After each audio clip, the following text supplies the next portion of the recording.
You're tuned in to the Daily BS. Do you believe it? Sports and culture combined into one. Michael on the drive across the lane. Turnaround shot. Got it. 63 for Jordan. Are you kidding me? He did what? The Daily BS begins Bazinga! right now. Great googly moogly. Hadouken! Hey, this promises to be fun. Can't wait.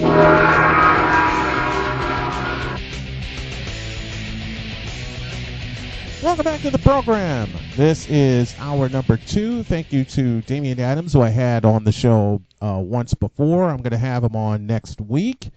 And don't forget to follow all of the programming put on by yours truly by giving a follow to SNW Digital Media. That's SNW Digital Media on Facebook, Twitter, Instagram, Snapchat, and Pinterest. Every once in a while I'm busy going about my day, something comes across my screen, something comes across my desk that friends will send me.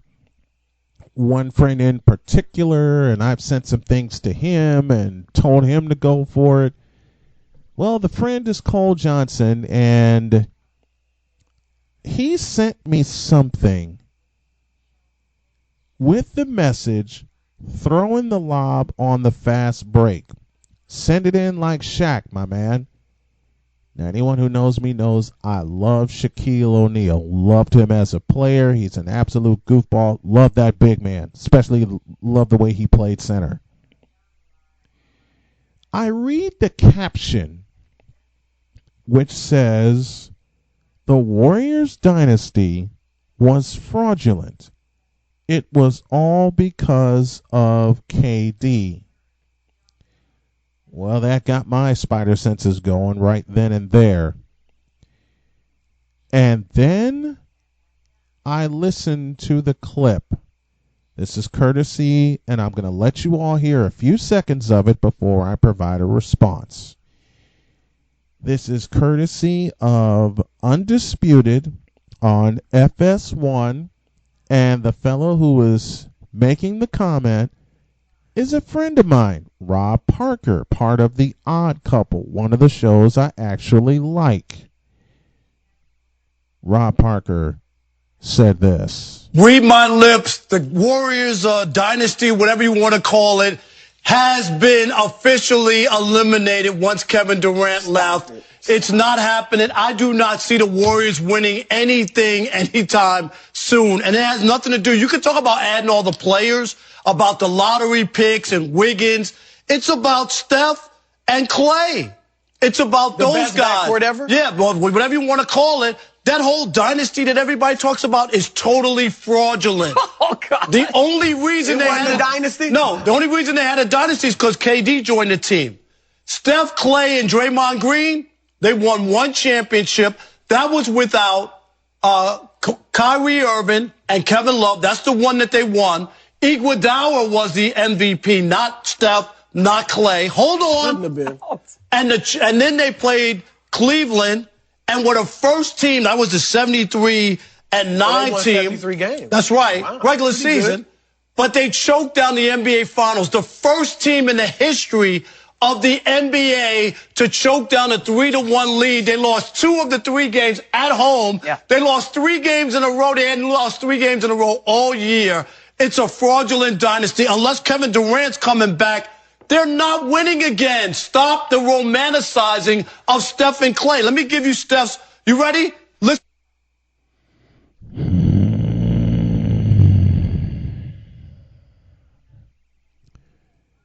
Well, to say the least, Rob Parker's cool, okay? I had him on my show. But when I heard that, and y'all know I'm a Golden State Warrior fan, that pissed me off. And it leads to this.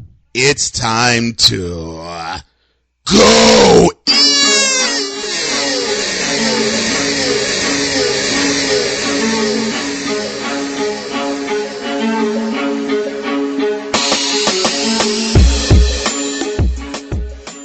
let's go in, shall we?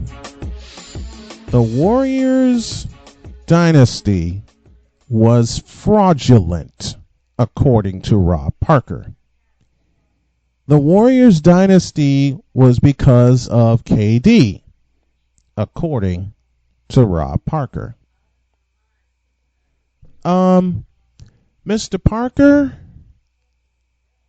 I guess you didn't realize that Stephen Curry and Klay Thompson and Draymond Green were drafted by the Warriors in the process of their rebuild from 2009 to 2012. I guess you don't realize that Steph and Klay and Draymond are their core players. I guess you don't realize that it wasn't the Warriors who made the call for KD to come to them. It was KD who made the call to the Warriors. I guess you don't realize that the Golden State Warriors have something LeBron's never had in 17 years. It's called a winning culture. I guess you don't realize that Stephen Curry, the current Warrior, be injured as he may be, was a unanimous most valuable player and the only one in history to this juncture. I guess you don't realize that Stephen Klay knocked down 402 threes. I guess you don't realize that the Cleveland Cavaliers, to borrow from Stephen A. Smith, were granted an enormous stimulus package in 2016. I guess you don't realize that the NBA has had it in for the Golden State Warriors. Okay, I'm going a little far. I guess you don't realize that the Cleveland Cavaliers were granted a stimulus package all the way from heaven in 2016. Everybody wants to say, oh, the Cavaliers erased a 3-1 deficit. They had help. Don't you realize that they had help? They had help from the NBA. They had help from LeBron James, who engineered the whole damn thing by dry snitching on Draymond Green for kicking him in the you-know-where when it was an accidental kick in the first place. And second, LeBron tried to walk over him. If you want to follow the letter to the law, then the finals appearance in 2016 should not have happened, because if you follow the letter of the law, according to the NBA, Draymond Green should have been suspended in the Western Conference Finals, not the NBA World Championship Series. And I laid it out as a conspiracy theory that because of that stimulus package, that's why Cleveland was able to get back in the series, because if Draymond Green plays in Game 5 of that World Championship Series, it's a walk-off. It's a 5-game conquest. It's a 5-game wipeout. Because every game in that series because every game up to that juncture, the first 4 games were decided by double digits. The first 2 were wipeouts in Oakland. Cleveland wiped out the Warriors by 30 points in Game 3. And then the Warriors won by 11 in Game 4, 108-97. Matter of fact, the first 6 games were decided by double digits in that 2016 World Championship Series. I guess you don't realize, Mr. Parker, that in order for the Warriors to get back to the World Championship Series, they had to erase a 3-1 deficit of their own. And that was against the Oklahoma City Thunder, who had Kevin Durant at the time. If there was any kind of dynasty, it should have been formed in Oklahoma City. And to be more to the point, it should have been formed in Seattle. I have said it on this program, and I will continue to say it for as long as I'm alive. The Oklahoma City Thunder should not exist. It should still be the Seattle Supersonics, because the Seattle Supersonics had a 41-year history unfairly taken away from them by Clay Bennett and David Stern. Rest in peace, David Stern. I love you, but for that I don't. The Seattle Supersonics should still be in operation. David Stern could have forked over the money needed to get a new arena in Seattle and place it anywhere he wanted to. He had the cash. It should not have even gotten political. It should not have even gone to that point. If you want a dynasty, it should have started in Seattle. Kevin Durant, Russell Westbrook, James Harden, all that should have been in Seattle, not Oklahoma City. Can you imagine the rivalry the Seattle Supersonics and the Golden State Warriors would have had? It would have been a rivalry that would have been groundbreaking. Beyond groundbreaking. I mean, who expected the Golden State Warriors to come out of nowhere, Mr. Parker? And I guess you forgot the fact that the Golden State Warriors came out of nowhere, Mr. Parker, after losing a 7-game series against the Los Angeles Clippers in the first round in 2014, Mr. Parker, to rise to power, win 67 games, and win the World Championship on the Cavaliers floor. Yeah. I guess you forgot all of that. I guess you forgot those facts. I guess you forgot the fact that the biggest rival, aside of the Cleveland Cavaliers, to this Warriors dynasty was the Houston Rockets. The Rockets had 4 shots at the Warriors. 4 of them. 4 shots at the Warriors, and they failed each and every time. A 5-game conquest in the Western Conference Finals in 2016, a 5-game in 2015. I beg your pardon, a 5-game win in the first round in 2016, a 7-game win in the Western Conference Finals in 2018, and a 6-game conquest in the Western Conference semifinals in 2019. And oh, by the way, Stephen Curry went off for 33 points in the second half of Game 6, the walk-off victory in Houston, Texas. But I guess you forgot all of that, didn't you, Mr. Parker? Mr. Parker, allow me to remind you that this dynasty is still in motion. This is an off year. Dynasties have had off years. Ask the Boston Celtics. Ask the Los Angeles Lakers, who lost to Houston in 5 games in 1986. Did anyone call that dynasty over? No. The Boston Celtics had an 8-year run as world champions, and then they lost. Did anybody call their dynasty over? No. They're still regarded as one because of the number of championships they have won, the number of championships the Los Angeles Lakers have won, 17 and 16 if you're counting, and this Golden State Warriors team is still young. They still have the best ownership group in the business. They still have the best set of players in the league. It's not LeBron's league. It's not Russell's league. It's not Russell Westbrook. It's not James Harden's league. No, this league in current time belongs to the Splash Brothers, and as big of a decision as Kevin Durant made to join the Golden State Warriors, he made the decision to leave them. Oh, by the way, Mr. Parker, have you figured out the fact that Kevin Durant's not playing this year, or the possible fact that Kevin Durant may not play next year because of a serious injury, or have you forgotten the fact that that injury happened because he was giving himself to the Golden State Warriors?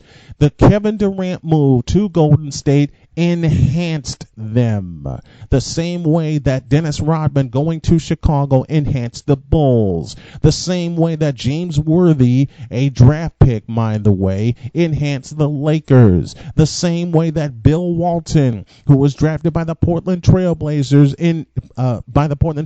enhanced the Boston Celtics in 1986, the same way, my friend, that having Sean Elliott return to the San Antonio Spurs after a stint with the Detroit Pistons enhanced the San Antonio Spurs in their dynastic run. And oh, by the way, have you figured out the fact that the Spurs never put 3 consecutive championships together, and yet they are called a dynasty for their run?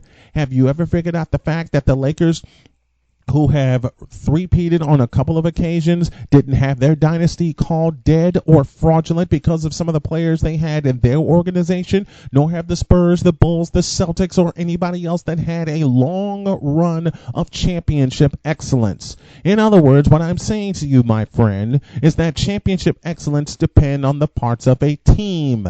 You understand that? As much as of a LeBron hater that you are, and I give you credit for that, you have to remember, you can't hate Steph and the Warriors, you can't hate Steph and Clay, you can't hate the Splash Brothers because they are part of a team.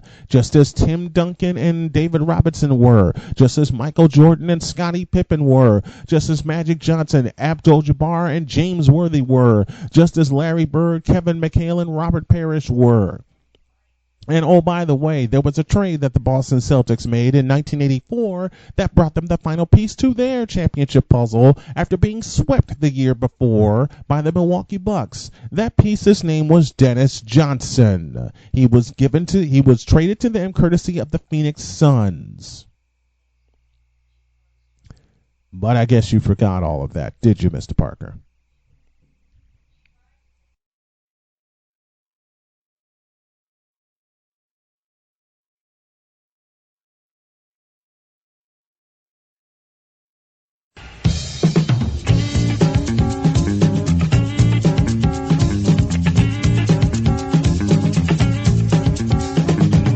I was scouring all around for some great guests to bring on the show, and one of them found me via Twitter. This fellow is a gym rat. He's a baseball rat, and he is a great voice he's a great voice in the state of Ohio. He calls games for the MAC for Learfield IMG, and I am pleased to welcome Scoop Miller to the program to talk some college basketball. How are you, my friend? Hey, fantastic, Snowman. How about yourself? I'm doing great. It's a great time of the year. We're speeding toward March. We're speeding toward the NCAAs and championship weekend, and you cover a conference I have long loved, especially me being from Chicago. You got the Northern Illinois Huskies, and you being in Ohio, you got Miami University of Ohio.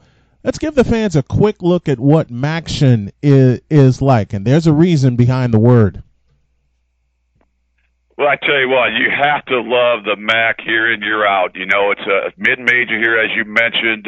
We have several Ohio schools. You have the Akron Zips, BG Falcons, Kent State, Ohio Bobcats, Miami, University of Toledo. Of course, as you mentioned, Northern Illinois there, who I covered a week ago for Learfield IMG. But this is a great conference. This year especially, it is unbelievably wide open. You know, there's no really true favorite as we're just a couple weeks away from the MAC tournament. And speeding toward the MAC tournament, who have you seen so far that could, take over the rest of the way and get one of those top seeds leading into the MAC tournament? Well, I tell you what, I really like the Bowling Green Falcons. They really came in this year under the radar. They've had some past struggles, but Coach Michael Huger's done a fantastic job there. Currently, they're sitting in first place, just a half game ahead of the Akron Zips, but they're 9-3, just doing a lot of things well. You know, they've won 10 of their last 12 games, but they did run into a buzzsaw last night at Akron, lost a tough game to the Zips that really kind of tightened the MAC race up. But, they're a team that really plays hard at the defensive end. They have a solid player in Justin Turner who just can hurt you in a multiple variety of ways. But that's a team I think could make some noise in the MAC tournament, which is held at Rocket Mortgage Fieldhouse in Cleveland just a couple weeks down the road. Yes, indeed. Looking at the MAC East, Bowling Green, Akron, as you just mentioned. You mentioned Kent State and Buffalo, both at 6-5, and these two are going to, these two are competing for what could be a very important spot in that tournament in Cleveland. Yeah, it really is. And the way the MAC does their tournament, there's 12 teams, everybody gets in, but the top 4 teams automatically get buys to Cleveland. So you have basically 4 playing games for seeds 5 through 12. And so you want to be, if you don't get one of those top 4 seeds, you definitely want one of the next 4 seeds where you have home advantage on basically the play-in game to Cleveland. And as we all know, this year in college basketball, the home team has really had a significant advantage this season. And looking at the MAC West, you talk about a home court advantage. Northern Illinois, my Huskies, 9-3. At home in the Convocation Center in DeKalb, Illinois. They lost their last one. They are 8-4 in conference, half game ahead of Ball State, 2 games ahead of Central Michigan, and then you got Western Michigan, Toledo, and Eastern Michigan bringing up the rear. How about those Huskies? I tell you what, I really enjoyed covering the Huskies. It was a week ago Tuesday night, And they came in Toledo, were able to get a big road win at Toledo, a place that typically is tough to win at, Savage Arena there at UT. But, Northern Illinois, they've won 7 of their last 10. They did have a tough loss last night, but I think to Ball State, I believe, in a tight game. But, they're very competitive. They have the league's leading scorer in Eugene German, who is a phenomenal player. He led in high school. He led the state of Indiana scoring consecutive years his junior and senior year. He played at Century 21 Charter School out of Gary, Indiana. Yes, indeed. But this kid can absolutely fill it. He's got NBA range.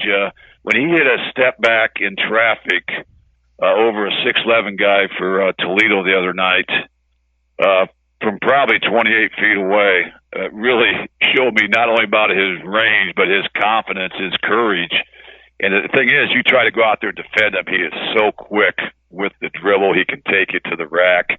He's just a tough guard. He's going to get his points regardless.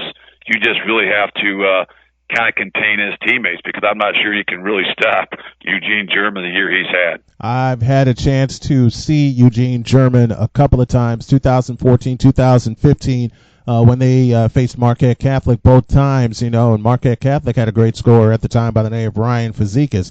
And you talk about Eugene German having a quick first step, unbelievable range, which has just gotten longer since he got to Northern Illinois. You want to talk about a steal of the conference? It is Eugene German. Yeah, I think you're right. Again, go back to that step back. I mean, he elevated. I'm not sure his vertical leap is. It's pretty good, but he just elevated, went back, and it was effortlessly. Yeah. But he also can get into you defensively. That's what really impressed me. A lot of guys will play hard at the offensive end, but Eugene was one of those guys that kind of made things happen at the defensive end. They were able to turn Toledo over. I think Toledo had 11 turnovers at halftime, ended up with 19 that game. But that was a big part of that Northern Illinois offense from their defense. But certainly a fun team to watch, and one of many teams that certainly has to have aspirations of winning that MAC tournament and getting into the NCAA tournament this year. And them having one of the top 4 seeds, as you mentioned, could be a top 2 seed if this pans out the way that it pans out. But looking at Northern Illinois and them having one of the top 4 seeds to get that bye is going to be huge when the tournament comes around to Cleveland. Yeah, it really is. When you get to Cleveland, you want to have fresh legs. You want to have that bye game and not have to get that play in to get there. But right now, the way things look, I really like Bowling Green. I like Northern Illinois. I like Akron. I like Ball State. I think those are going to be the 4 teams that are going to slip into those byes, and the rest of it's really pretty much going to be a dogfight. And again, I think the MAC teams have won 73% of their home games this season. So you talk about the importance of trying to get a higher seed so you can at least have that home court advantage in that play-in game. Talk about home court advantage. Look at Akron as we go back to the East. 12-2 at home. Bowling Green 11-1 at home. I mentioned Northern Illinois 9-3. But you want to talk about a team that's got a great home court record but hasn't done great on the road, and they're going to be in the middle of a dogfight. That is Central Michigan, 6-4 in the conference. 11-2 at home, but only 2-8 away from home. Yeah, that's just hard to believe, that number right there. And that actually one of the losses for Central Michigan was last night. They lost a tough home game to Eastern Michigan by 3 last night. But you have to be able to somehow find a way to sneak some wins in the road, and that's where the Chippewas have really struggled, as you mentioned, 2-8. They're currently on a 2-game losing streak, but that's a team that's awfully dangerous too. They have some solid players, but again, that's what's been so fun about the MAC this year. Any given night, if you don't bring your A game, you're going to be in trouble. Last night, Miami is a team that's really struggled in the MAC. In fact, they were down at OU on Saturday, 34-11, but they came in Toledo last night, a tough place to play. And they really dominated the first half, had a nice lead at halftime, but Toledo was able to come back and pull out a victory. But, that's one of those games where I think most people think, well, Toledo's at home, they're going to win against a Miami team that's really struggling. That's not how it works in the MAC, even though they've been hurting to get wins there. Miami, they've lost 8 of their last 10. They probably led in that ball game for 30 minutes last night. Yeah, let's take a look at another team in the East. Mentioned Kent State 6-5. Now let's look at Buffalo 6-5, 15-9 overall. So they have a chance to reach that watermark of 20 wins on the year, but it's really going to depend on how they do in the tournament. What do you see from them, from the University of Buffalo Bulls coming down the stretch? Well, I think they're going to have to really rely on Javon Graves. He's kind of been their go-to guy all season. That's a team that's kind of fought the injury bug off and on this season, a team that's been banged up. But, if you followed the MAC in recent years, Buffalo is one of those teams where you typically have to go through if you want to have success in the MAC tournament. So certainly nobody's going to discount the Bulls out right now. They're a team that's won 6 of their last 10, so they're kind of starting to find their stride a little bit. And, how they finish is going to be huge. They've lost a few more home games this year than I think they're 8-5 at home this season. But, that's a team that you certainly can't look past, a team that's had a lot of success here, especially in the last, 10, 12 years in the MAC. Let's look at the Akron Zips. They're a half game behind Bowling Green. They come in 8-3. Bowling Green 9-3. Akron 18-6 overall. They've won their last 2. What's kept them afloat? What's kept them in the race for one of the top 4? Well, I tell you what, first of all, they're a well-coached team. They have one of the top players in the league in Lauren Jackson. Right now, the Zips, they've won 9 of the last 12 games. So they're kind of really starting to find their stride there. They also have a guy named Tyler Cheese. He's a solid player, comes in scoring 16 points a game. He's one of those guys that can hurt you in multiple ways. But, that's a team where you really have to guard all 5 guys. It's kind of tough to load up on anybody. So you have to really kind of play them balanced. It's hard to get into them. They handle the ball so well. They can hurt you in transition.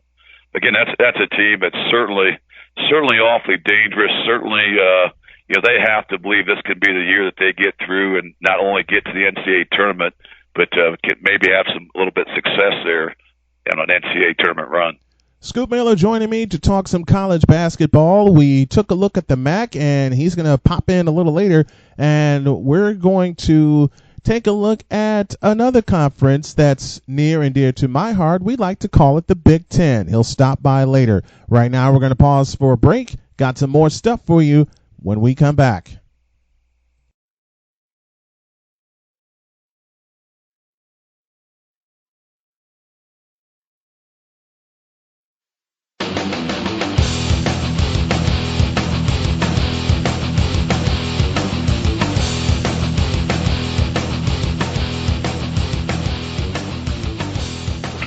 All right, folks, we continue on with the program, and I want to welcome back to the show a young man I had on a long time ago.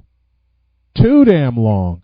He has been tearing it up in the podcast ranks, and I mean that with all the love in the world. I want y'all to listen for this name as he continues to climb the podcast ranks, the radio show ranks, and I tell you what, I'm so happy to have him back on my show to talk a little hoops with me. He is the host of The Real Deal with Damian Adams, and Damian Adams has joined me. How are you, my friend? I'm doing well, man. Like you said, it's been way too long, but I'm super happy to be back on the show with you. Oh man, I am excited to have you with me. So let's talk. Let's talk NBA because it's one of our specialties, and you and I we're playful with each other on the internet when we go back and forth on social media. But first of all, let me get your thoughts on one Kobe Bean Bryant. Man, just such a tragic tragedy. You know, when you think about the fact that we lost 9 people way too soon. Mm-hmm. And, you know, the thoughts go through your mind of, you know, should they have ever gotten on a helicopter? When you hear about how foggy it was, should they have, we knew that it was a way of life for Kobe to take a helicopter because it just made things easier for him. Yeah. When it comes to traffic and just being able to move around with somebody who's that famous, not, being on the streets with everybody and things like that. So we get it that was something he did normally like we do with our cars every day. Mm-hmm. But you just wonder if that's the day they should have changed up the routine because of the weather, and could they have changed things? But you can't go back. And so now you just have to take time to not only remember Kobe, but remember Gigi and remember all the victims on this, on that flight. With Kobe, when you think about Kobe, he definitely made a great impact on the world. And if there's one silver lining to this tragedy, it's the fact that you see how many people he affected in such a major way. And LeBron's speech this past Friday night, I'm sorry to interrupt you. The LeBron speech this past Friday night had me crying, okay? Especially when he spoke from the heart. I absolutely adored that. Yeah, definitely. It was the tribute as a whole just was so touching. And it was understandable afterwards how it was kind of a weird feeling because you're watching the game and in the arena you could hear a silence. Mm-hmm. Like there was some cheering here, some cheering there, but it was an eerie silence. Like people didn't know how to react. Yeah. They didn't know, is it okay to move on now? And the thing is, it's okay to move on. You know that you never forget. We're going to have moments where things are going to remind us of Kobe. There's going to be moments where someone does something special where only, Kobe and Michael or LeBron did it. And we're going to remember Kobe again. So we're never going to forget Kobe Bryant. We're never going to forget Gigi. We're not going to forget those other victims on that flight. And that's what the main thing is, to make sure that we keep them in our hearts. And for Kobe, man, when you think of Kobe, for me, I just think of the Mamba mentality. I think of someone who, as he put it, was a talented overachiever. He had the God-given gifts of being 6'6", 6'7", with, great athleticism, but worked as if he was someone like a Matthew Dellavedova. He had that type of work ethic if he was somebody who was, scratching and gnawing to stay in the league. So that's how I remember Kobe, as someone who had the talent of, a Tracy McGrady and Vince Carter and all those guys who worked as if he was the 12th man on the roster. Yeah, and you'd see it in all of the legends. You see it in all of the guys that shaped this league and made this league what it is now. The international stars, the national stars, all coming together, all offering their thoughts and their prayers for the Bryant family, for the other families, including the Altobelli family that lost their life on that helicopter. And I've said many times on this program, and I know you've heard it, it not only hurts me as a fan, but it particularly hurts me as a parent.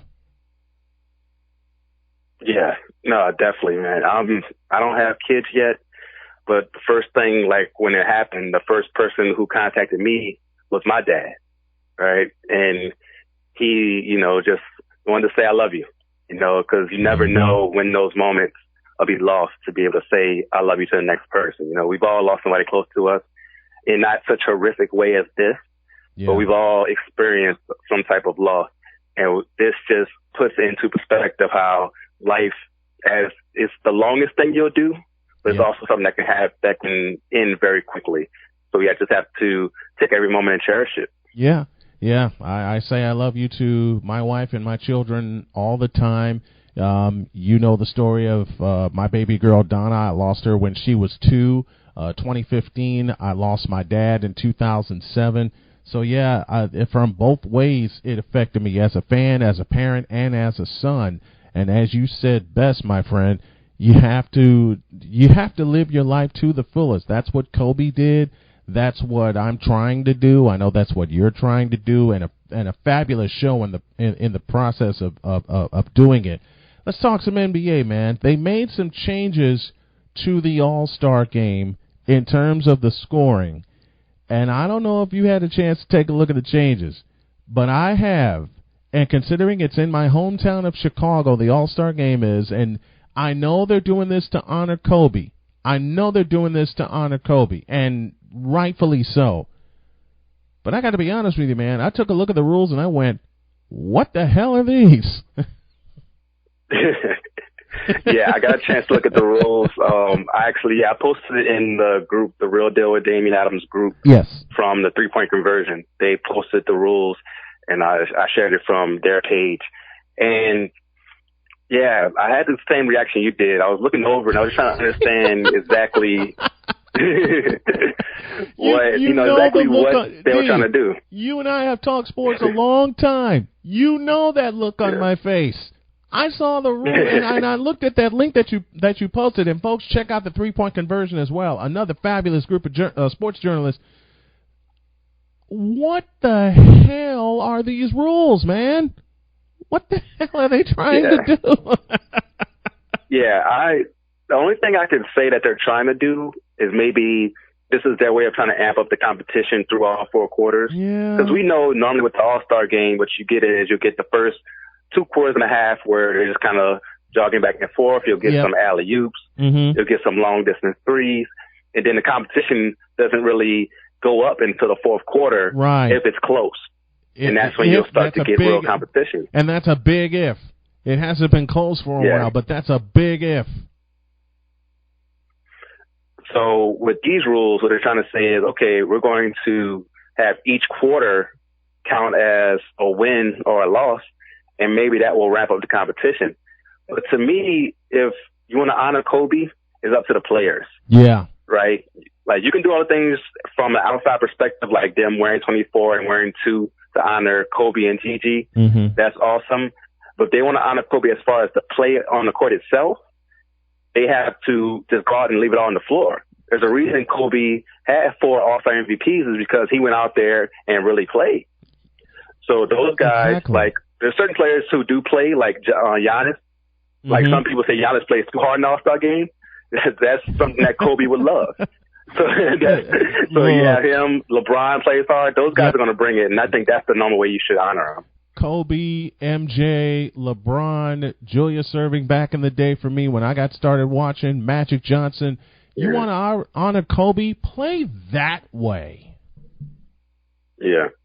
No, I definitely agree with that. Like, if they just went out there and said, okay, we're going to play for real, then that's the thing. You're still going to get the highlights because of the best players in the world. So you're going to have moments where you get a steal, you get a fast break, and you'll still get to have those moments where you throw the ball at the backboard and some crazy athlete gets to come and jam it down. You'll still have those highlights. Yep. And it'll be even better if we know that came off of a real play. Yeah, if it came within the flow of the offense, if it came, like you said, off of a real play.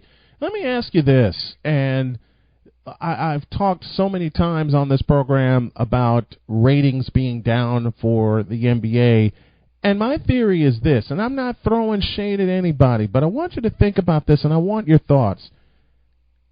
Does the NBA and its ratings miss the Splash Brothers? They definitely miss the Splash Brothers. They miss Steph, Clay. Mm-hmm. You miss Zion for a huge portion of the year. Mm-hmm. So those injuries in themselves really cost, right? Yeah. Then LeBron being on the West Coast hurts you because his games come on late in the East Coast, right, where people are asleep already. Mm-hmm.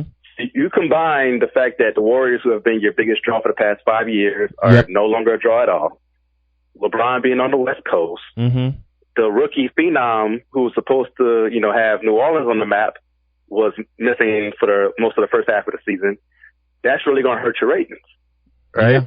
So now that Zion's back, Steph will be back. They say maybe 6 weeks to be reevaluated, but the Warriors, I think they're pretty much lost for this year. Mm-hmm. So when you have Zion coming back and the playoffs starting, where you have games coming on every night and a little earlier, I think that's when you'll start to see those ratings get back up. Yeah. And plus, football season officially ended yesterday. Yep. I think the NBA will be okay. Yeah.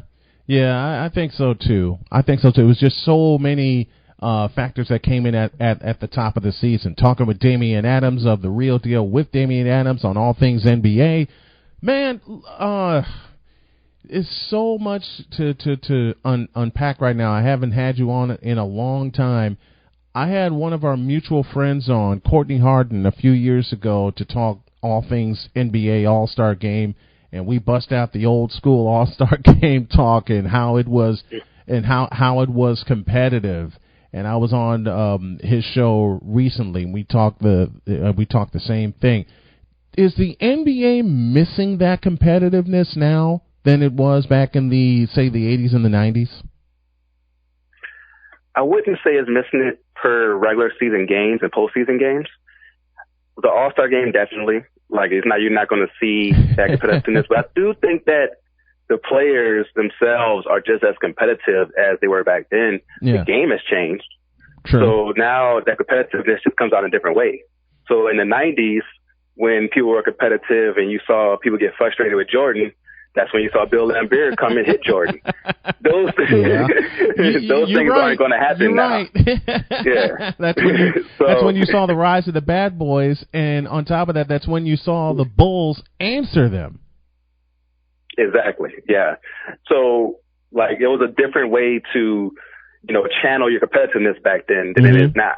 But now you have it to where it's so much more free flowing. I believe the game today is more attractive than it was then.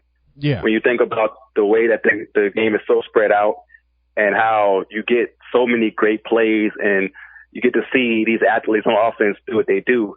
And defensively, I believe it's harder to play today than it was back then because you're not allowed to touch up the players like you were back then. There's no hand checking. People forget about hand checking. Like that, it makes your job so much easier when you can just have your hand on the player, holding them pretty much as they're trying to make their move as you guard them. No hand checking. You have to move your feet.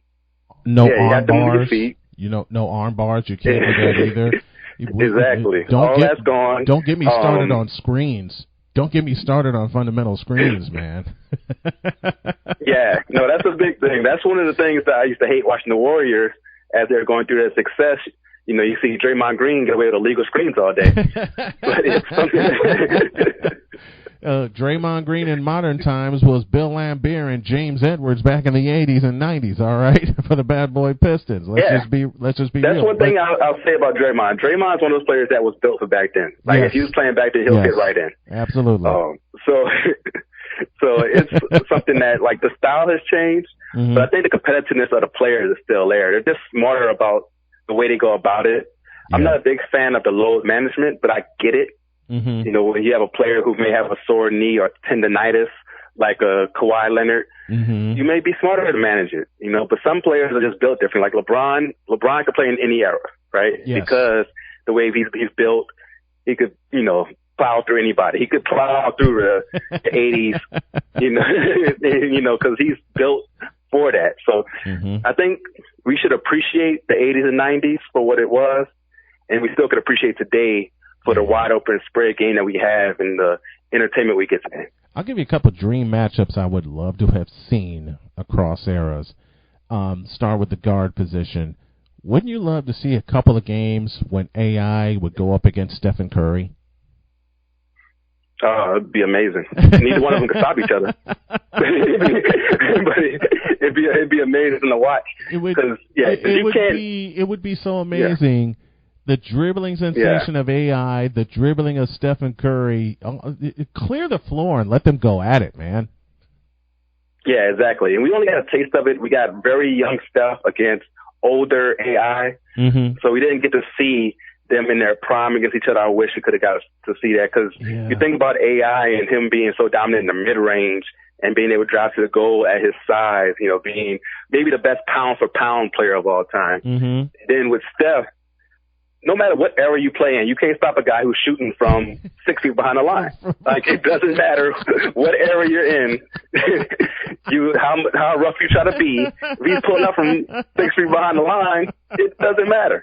So I don't think they couldn't stop each other. I mean, how many times I get the Warriors Network, they're on KNBR or 95.7 The Game, I beg your pardon. How many times have we heard Tim Roy or Bob Fitzgerald on NBC Sports Bay Area go, he's shooting from the logo?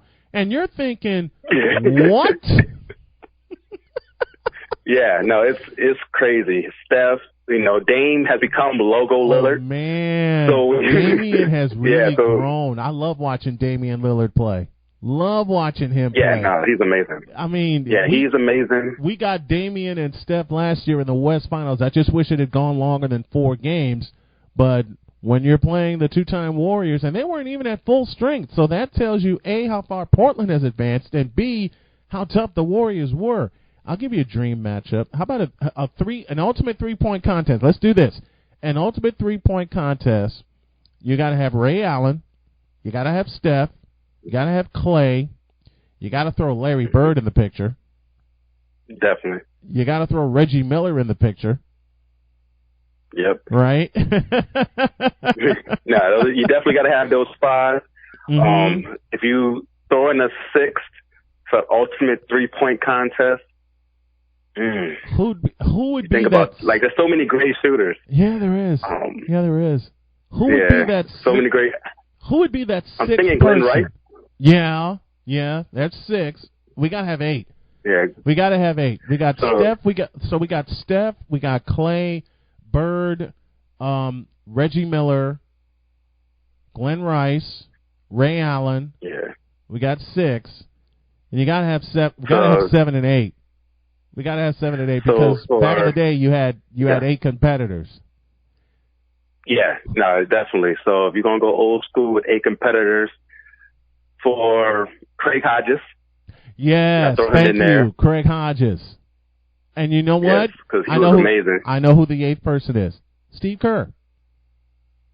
Yeah. Now, Steve Kerr is definitely, I think he still holds the record for his most accurate three-point shooter of all time. Yeah. So, got to have him in there as well. Got to have Steve Kerr. Now, how about the ultimate slam dunk contest? Well, you got to have Vince Carter. You got to have Vinsanity. Got to have MJ. Yeah. Got MJ. Kobe. Dominique Wilkins. Kobe gets a vote. Yeah, I'll throw Kobe in there as well. Kobe gets a vote. I would go a little new school and take Zach LaVine. Yeah, Zach LaVine's nasty. Zach LaVine. Yeah. You want to stay new school? Here's another new schooler I'd add. You'd have to be a few years back. Andre Iguodala. Andre Iguodala was nasty. He was good in the contest. He was pretty good. He's somebody who gets forgotten about because of Nate Robinson. But Andre Iguodala was nasty. Yeah, he was nasty in the contest. Yep. Someone else who was nasty. He's not so new school anymore. He retired a few years ago. But Jason Richardson. Mm-hmm. Jason Richardson. Very good in the dunk contest. Julius Erving. Yeah, his battles with Desmond Nixon were great. Julius Erving. You gotta have Dr. J. He's gotta have Dr. J. Yeah. And the one who won it in '84 to start the new trend, Larry Nance. He was the first to have a 2-ball dunk. You gotta have Larry Nance in there. Yeah. Now Larry Nance definitely his athleticism at that size was just crazy. We're gonna be doing those things. Man. And at that time too, that was crazy. Yeah, that was crazy. But like I said, we got to have Dr. J in there because he dunked from the foul line in 1976, and then Jordan did it in '85 in Indianapolis. Yeah. Okay. Now the 2-ball competition involving the best pairs, and you know where I'm going to start. You know where I'm going to start first. I got to go to my hometown and get MJ and Scotty to start with. Yeah. Got to have MJ, Scotty. Got to have MJ and Scotty. Yeah. Definitely. Shaq and Kobe. Gotta have. One that doesn't have any championships, but definitely should be up there is Gary Payton and Sean Kemp. Yeah. Oh, I got a pair for you. That alley-oop combo was great. Yes. I got a pair for you. KJ and Charles Barkley. There's a pair. Kevin Johnson might be the most underrated player of all time. Thank you. He was amazing. We've spoken about KJ. And I posted online that KJ is one of the most underrated point guards to ever play, which gives me this. Definitely. If we expand our ultimate three-point competition to 10 players, I got number 9 for you right now, and that's Mark Price from back in the day with the Cleveland Cavaliers. How about that? Yeah. Mark Price was great, man. He's somebody who a lot of people sleep on him, but when you see people split up pick and roll today, like that started with Mark Price. That started with Mark Price. It absolutely started with Mark Price. So you got MJ, MJ and Scotty, Shaq and Kobe. Yeah, Gary and Sean Kemp. KJ you gotta and Charles. Have Stockton Malone. Gotta have Stockton Malone. Yeah, because that's the greatest duo to not win. Like you got to give them that. Yeah. Yeah, because you think about one is second all time in points, the other one is first all time in steals and assists. Yep. And that. Which leads to this Magic with anybody. James Worthy, Kareem, Byron Scott. Yeah, that's the thing. You could pick the Lakers team. That team, you could pick a bunch of different duos. You can pick anybody for that team. Yeah, you just put Magic there, and you could just put anybody else there. Like those Showtime Lakers are amazing. Like Magic, Kareem, you definitely have to put up there though, as far as duos. This one's for my wife. About a couple of Indiana Pacers, Mark Jackson and Reggie Miller. That's a good duo. That's really good. You got to put them I think an underrated one for the 2000 finals was Jalen Rose and Reggie Miller. Yeah, those guys, because they were one of the few duos ever to both score 40 points in the game. Yep. People sleep on Jalen Rose and they think of him just as the analyst or the one who got dropped 81 on by Kobe, but he had a pretty good career. People sleep on that. He did. He absolutely did. He absolutely did. Here you go. Speaking of Knicks, Charles Oakley and Patrick Ewing. Yeah, no, definitely. That's probably the most physical duo that's going to be there. Definitely. Or here's a physical duo: Larry Bird and Kevin McHale. Since we're talking about duos. Yeah, no, that's a nasty one. You got the inside-out game. Yep. You got the man of 1,000 post moves. Kevin McHale. When you speak of underrated players, Kevin McHale has to be up there as well. Yes. Just because of time, people have forgotten how good he was, and plus he was under the shadow of Larry Bird and Robert Parrish. Like he's one of those guys. Like he could just go in the post and do work. He wasn't the most athletic. You want underrated? But he just does work. I posted this, and you agreed with this name. Speaking of underrated, James Worthy. Yeah, he gets lost because of Magic and Kareem. He's somebody who was definitely an awesome player in his day. So you definitely have to give him respect in that way. Absolutely. You got to have. How about Tim Duncan and David Robinson? There's a pair. Yeah, no, that definitely that's a great duo. If you got Tim Duncan, you also have to put Tim Duncan, Tony Parker in there. Pick and roll with Parker and Duncan, or Duncan and Parker, as was the case many times. Let's stay in Texas. Akeem Olajuwon and Ralph Sampson. Oh, that's a good one. That's a good one. Yeah, that team definitely should have won some championships when he was younger. Of course, Akeem got his too when he got older, but when he was with Ralph Sampson, they definitely should have got one. How about a current duo, or a duo that I wish was current? Luka Doncic and Dirk Nowitzki. Speaking of Mavericks. Oh man, yeah. We could somehow put Dirk in the time machine. That would be awesome. Yep. I think not Dirk, but I think Luka and Porzingis will be a great duo soon. Yes. I think those two will work together and become great. We got Steph and Clay. Got to put Steph and Clay in there. Got to have the Splash Brothers. Yeah, you have to put those two in there. You just have to wonder what records they would set. How about let me go back to my hometown, Derrick Rose and Luol Deng, and how good they were. That's a good one. Yeah, if Derrick Rose could have stayed healthy longer, I know that team could have been. That team definitely could have won championship with the defense they had. Running the offense with Derrick Rose. And I said the only thing that stopped the Bulls in the Thibodeau era from winning titles was injuries, because they were beat up by the time 2013 got here. And I hated that. I hated that they were that worn out and they were that beat up. So we got to throw them in there. Rose and Luol Deng, Kobe and Pau Gasol. Yeah, that's a good duo. There's a combination. That's a good duo. People forget how good Pau Gasol was in his prime. He's arguably a top 10 power forward all time.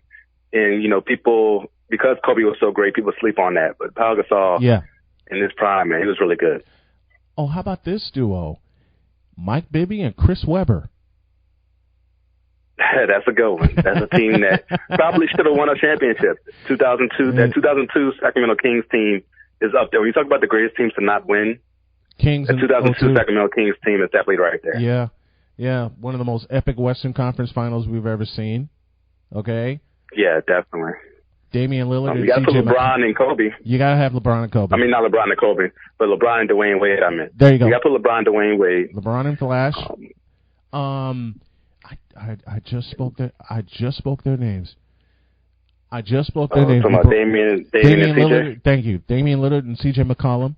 Or if you want to go back in the day for the Portland Trail Blazers, Clyde Drexler and Terry Porter. That's a very good one. That's one that probably gets forgotten in history. That's a very good one. It's a forgotten duo. The Portland Trail Blazers in 1990, they were a forgotten West champion because everybody had their eyes on Phoenix after they upset the Lakers and took them out of the playoffs. Yeah, definitely. No, that Portland team should have got one. They should have got a championship in there. They should have got one. They should have got. Here you go, Rudy Gobert and Donovan Mitchell. If you want to stay modern, that's a duo that's gonna be good for the years to come. you think about Donovan Mitchell. Donovan Mitchell's what, 23, 24, and Gobert's like 27. Mm-hmm. So yeah, you got a team. That's a pretty good duo for years to come. Yeah, it is. It is. Damian Adams of The Real Deal with Damian Adams. Tell everybody where they can find you, my friend. Oh, man, thank you again for having me on the show. I really do appreciate it. You can find me everywhere on social media at The Real Deal WDA. So that's The Real Deal, W as in whiskey, D as in Delta, A as in Alpha. The show, The Real Deal with Damian Adams, is available wherever you listen to podcasts. So if you listen on Apple Podcasts, Spotify, Castbox, Google Podcasts, wherever you listen to podcasts, you can find The Real Deal with Damian Adams. It's real sports talk for real sports fans. So I know if you listen to this show, you're a real sports fan, and you will enjoy my show as well. I truly appreciate those words, my man. Please subscribe to The Real Deal with Damian Adams. I'm a subscriber. I recommend his podcast. I recommend his show. He just recommended mine. Man, thank you so much for coming on. I got to have you on again more often. We got to do this again.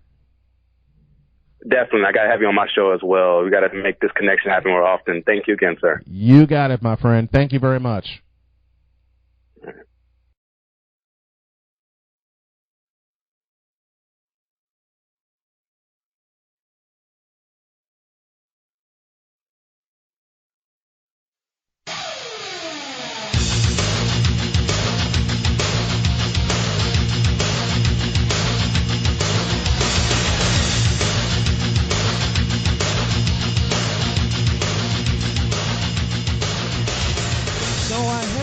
The pleasure recently of being on a wonderful show called Black in Business.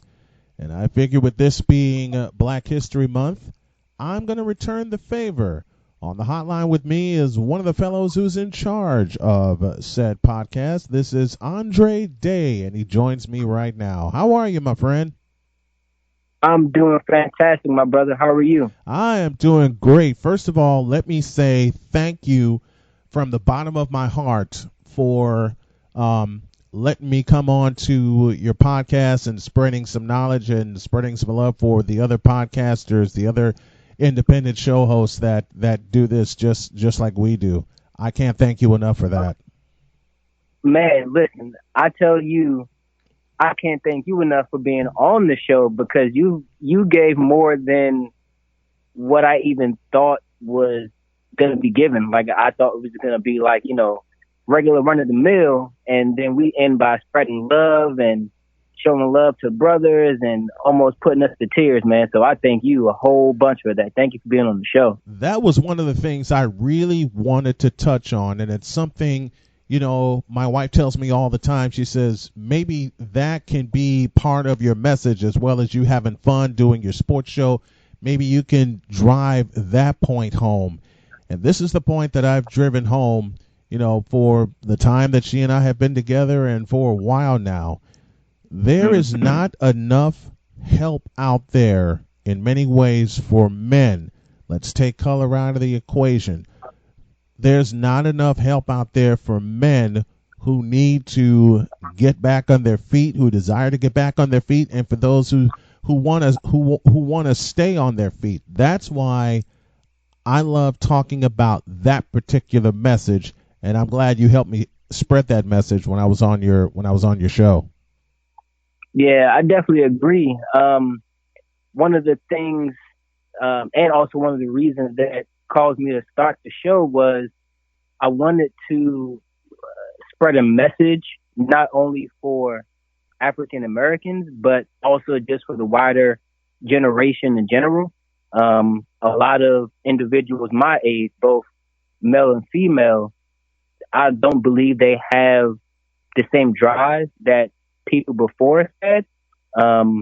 And then also with that, a lot of people don't get, like you said, enough assistance to start. And I believe it starts from like when we grow up, where we're taught certain things and then just kind of let go and then just thought like, oh, you're an adult, you can do it. But you get a totally different, you get like a totally different viewpoint of what adulthood is. And then when you kind of reach back out for help, there's nobody there to help you. So, I mean, spreading love and showing love to men is something that we need to do every day. Like every moment of every day you have, say I love you to a man. It'll help out a whole lot. And this is what a lot of men don't get. Well, a lot of men get it, but they don't voice it aloud. And I was guilty of such. I said I love you to my dad and my granddad and my uncles every day that they were here. You know, they've all passed on now. But I don't mind one bit saying I love you to a man who is very close to me. There are some broadcasters who I say it to, and I say it live on this show. I don't think it's a bad thing at all. In fact, it's a wonderful thing to communicate that, for men to communicate that to each other without having this too PC world misconstrue why we're saying that to each other. It needs to be said a lot more often. Yeah.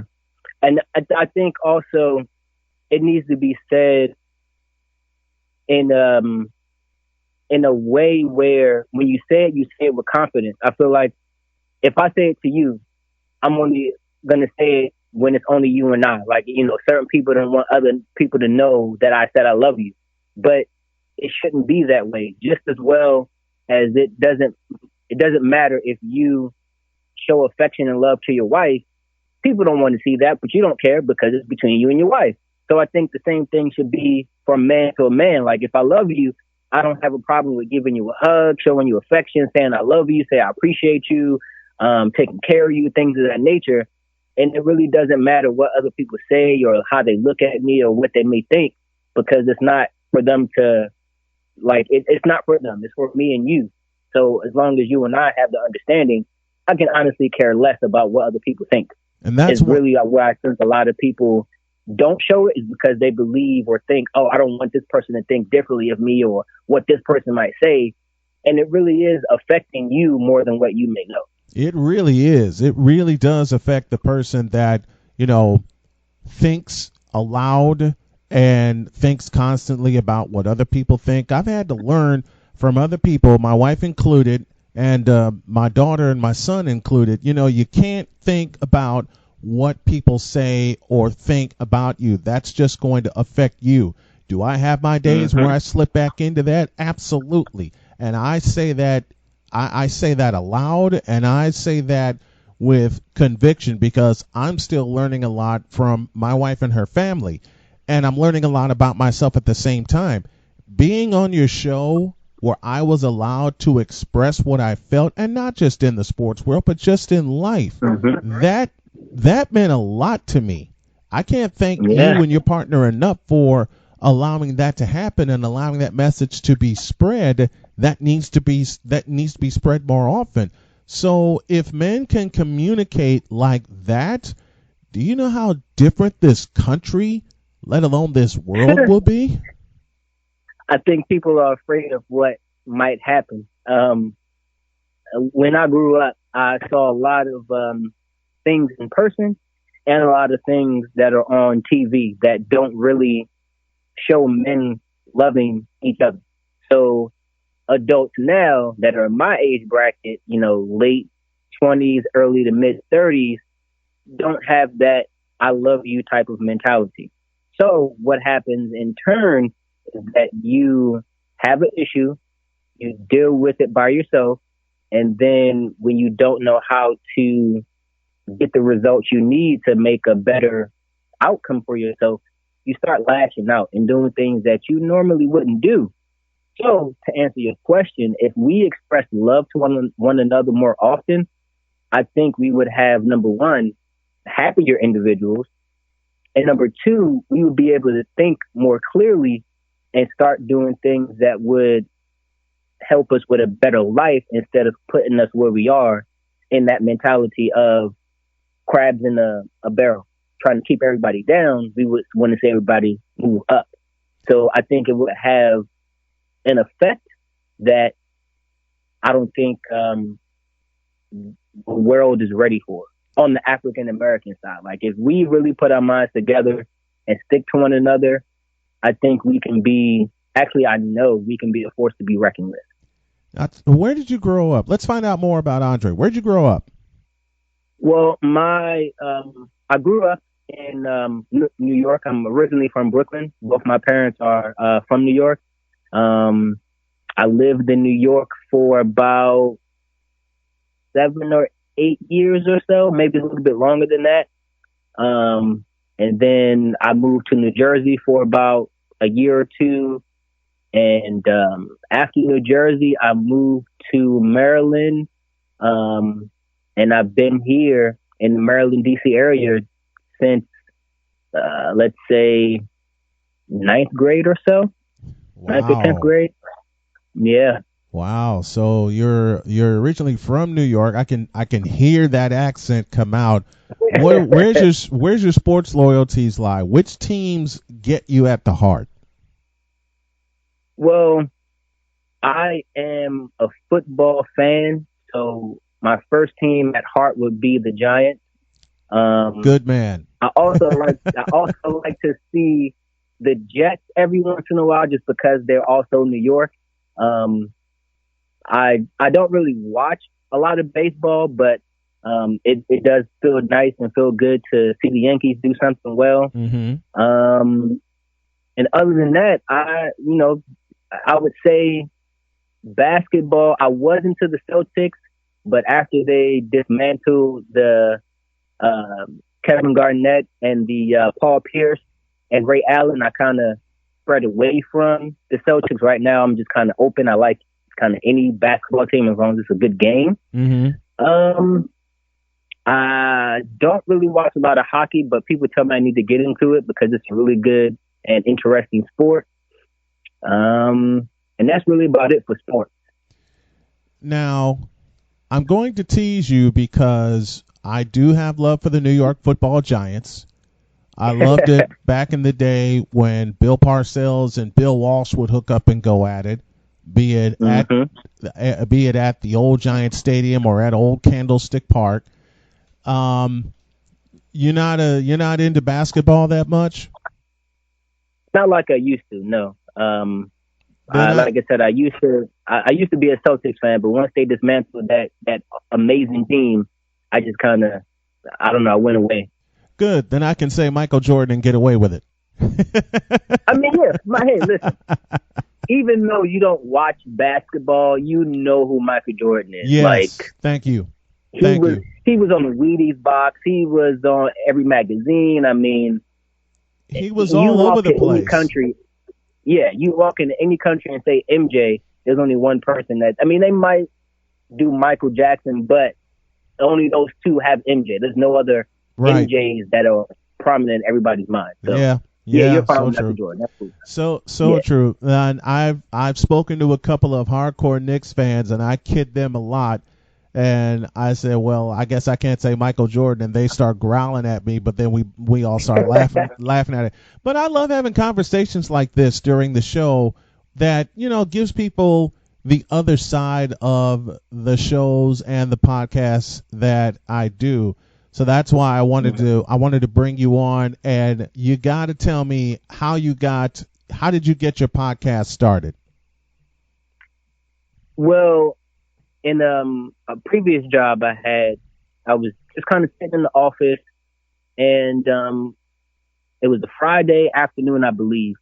And I'm just sitting there pondering, like, what else can I do besides work every day, same job, Monday through Friday, and sometimes on Saturday, and just go home. Like, there has to be something else I can do.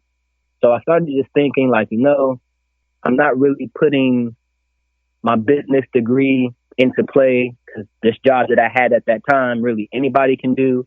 And I really wasn't doing much of a side hustle per se.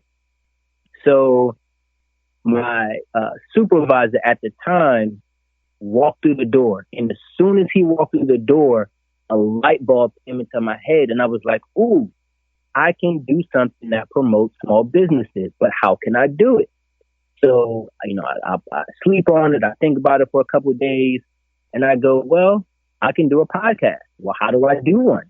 I did my research, and once I found out that you can literally start a podcast for free, it was a no-brainer after that. All the thing I needed was people to have on the show.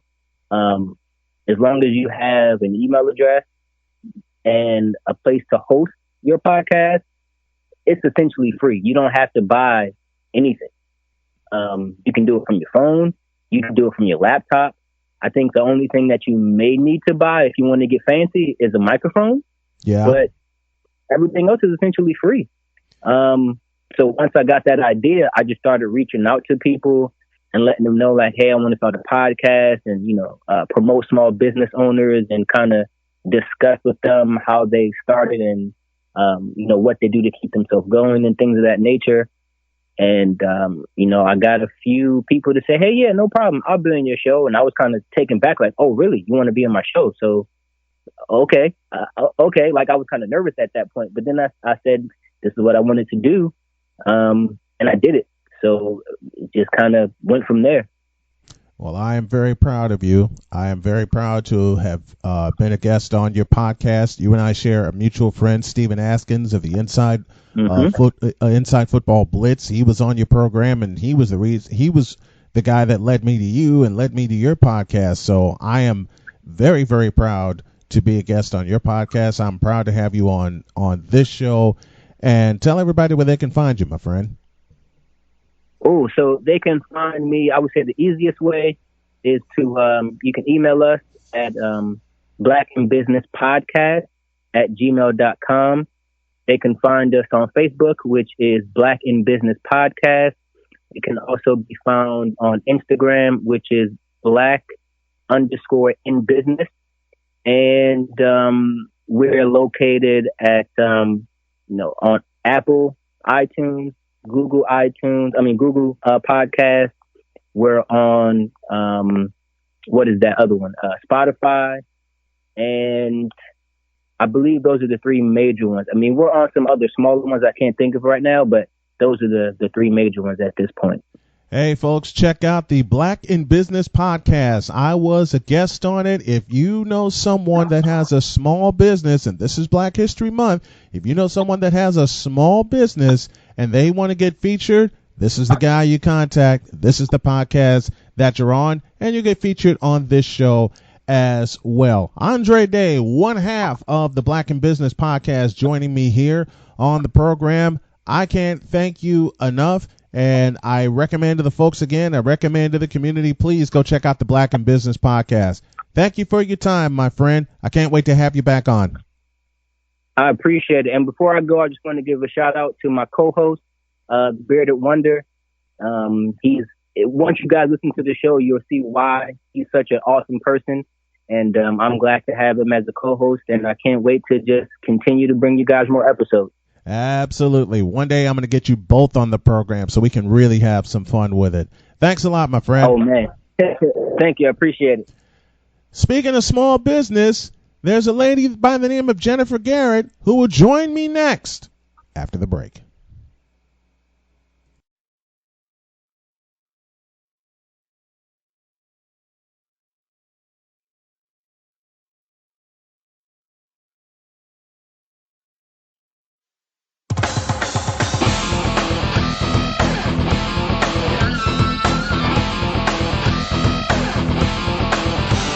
Welcome back to the program, everybody. Hope you're enjoying it as we're enjoying bringing it to you.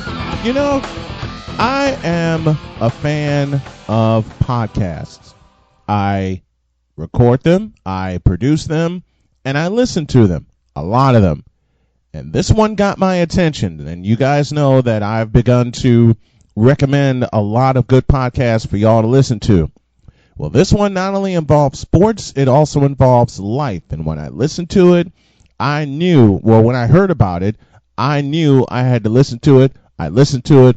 I became a subscriber immediately, and I'm going to recommend this even before we get this done. The lady that I have on the line is the author of said podcast, Combining Football and Life.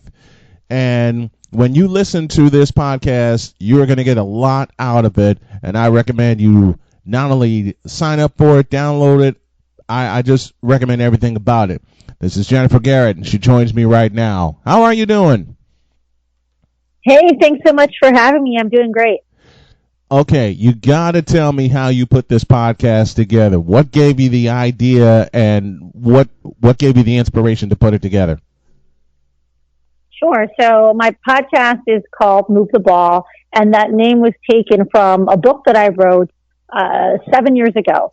And the book was about how you could take football lessons specifically and apply them off the field to be successful in business and in life. And after the book was published, I spent the last 7 years really working with people on how to move the ball and really grow that brand. And I decided that I wanted to do the podcast because it was just another great way to connect with people, having great conversations with professional athletes of all sports, as well as business leaders, on how we can use the athlete mentality and put into practice success strategies and habits so that we can get ourselves to the next level. You started the podcast the day after the Super Bowl. You really pumped it up.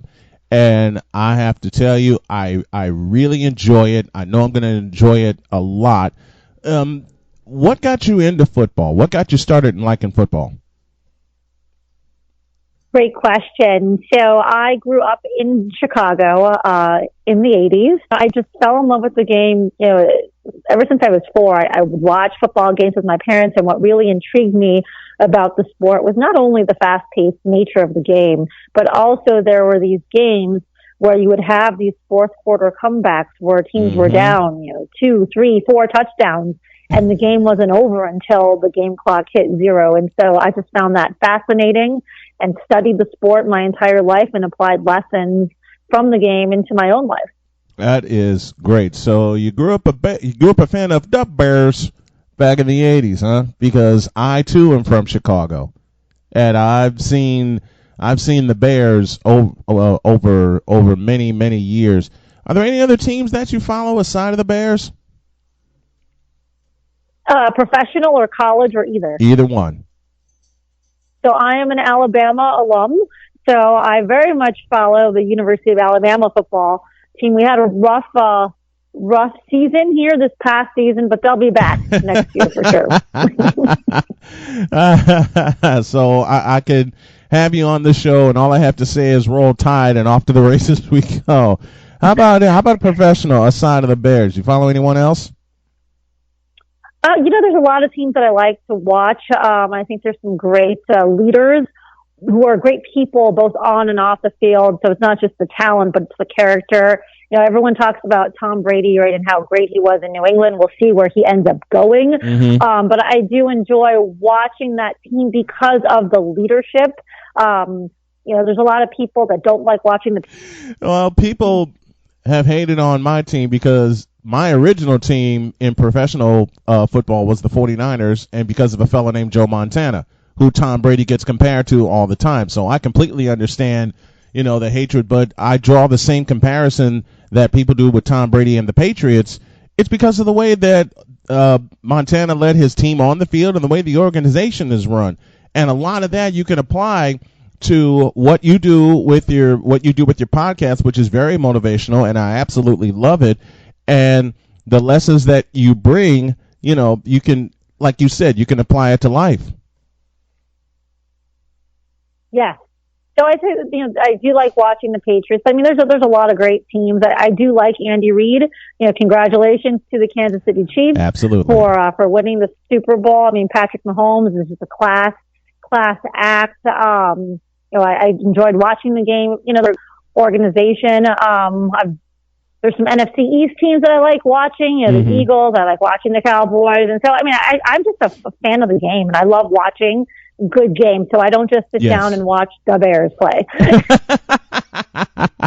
Absolutely wonderful. Talking with Jennifer Garrett. I love a phrase that I happened to catch when I was doing my research for this interview, and I love how you put this. Quote, "You are the quarterback. Your life is the game. Own it and move the ball." There's your purpose right there for your podcast. Who are some of the guests that you've taped episodes with or going to tape episodes with so far? Sure. So the first 3 episodes were released just this past week. The first one was just a solo of me, but I had on the show already Chris Leak. Chris was the quarterback who led the Florida Gators to their national championship in the 2006 season. So he was right before Tim Tebow. Tebow was a freshman when Chris was a senior, taking that team to their championship. Also, I had on Terrence Wood, who is the grandson of Pro Football Hall of Famer Willie Wood, who played for the Packers in the 1960s. Some other guests that I've recorded with already, Paul Pratt. Paul played with the Detroit Lions, and he's got a great organization called Second Wind Mentors, where he mentors young boys of single-parent homes currently. So we had a great episode. Another gentleman, Tony Simmons. Tony played on the Patriots. He played on a number of teams. He was nicknamed Touchdown Tony, played at Wisconsin for college ball. Some future guests that are coming up as well. Eric Dungy, who is the son of Tony Dungy. We're going to be recording an episode here in a couple weeks. But it's not just football athletes. So I've also got a pro skateboarder, Mikey Taylor, who I recorded a show with. His episode will come out early March. Also Rob Murray. Rob played in the National Hockey League and the American Hockey League for many years. He's currently coaching the Tulsa Oilers, which is a minor league hockey team. So my goal is really a good cross-section of athletes from all sports. Absolutely wonderful. Again, this is Jennifer Garrett. You can find her podcast on anywhere where you listen to. It's called Move the Ball. It's the Move the Ball podcast, and it's absolutely wonderful. Tell everybody where they can find you, my dear. Yeah, so the easiest way, I mean, it's going to be on all the platforms, or it is on all the platforms, Spotify, Apple Podcasts, Google Podcasts. But if you just go to movetheballpodcast.com, you can listen to it directly there, and there are links to all of those other podcasting platforms. Jennifer Garrett joining me here on the program to talk Move the Ball and how she uses football to move the ball in life, and you can do the same thing. Absolutely great having you on. I got to have you on again soon. Well, thank you so much. I really appreciate being on the show today. We got more coming up in a smidge.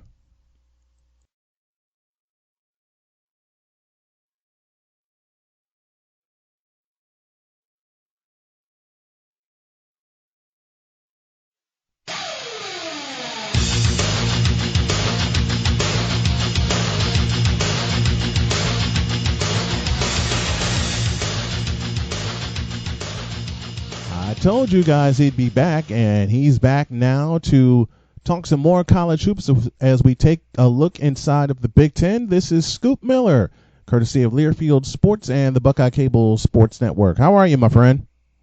Hey, fantastic. Great to be here. All right, let's take a look at the Big Ten, and I'm going to start with the surprise of the Big Ten, a team that is dear to my heart and still has a chance to win the darn thing. Who would have thunk it about the Fighting Illini of Illinois? Yeah, what a tremendous job for Brad Underwood this year. These guys, they've really done a great job protecting home court. I think they're 12-3 right now at home, but they've won 7 of 10. I know they have a current 3-game losing streak, but they had won 7 row before that. And, they've got a chance to really make some noise, make a dent in this NCAA tournament. There's a lot of people besides yourself back in Illinois certainly excited about this team. Man, this is a young Illinois team that sent shockwaves throughout the Big Ten, and they did it early in the year when they knocked off Michigan. Yeah, that certainly was a huge win there. Had to just do wonders for their confidence. You know, Michigan has had so much success, got off to such a great start this year as well. But, you know, the Big Ten, you know, it's been so hard to win on the road. I think this year, going into last night, I think just over 80% of the games are won by the home team there in the Big Ten. So that's something that's certainly been huge. But Illinois has showed they've been able to win away from home as well. You know, I think they have a 4-4 record on the road, which certainly for a Big Ten school is not bad. You'll probably take it most years. Yeah, you will.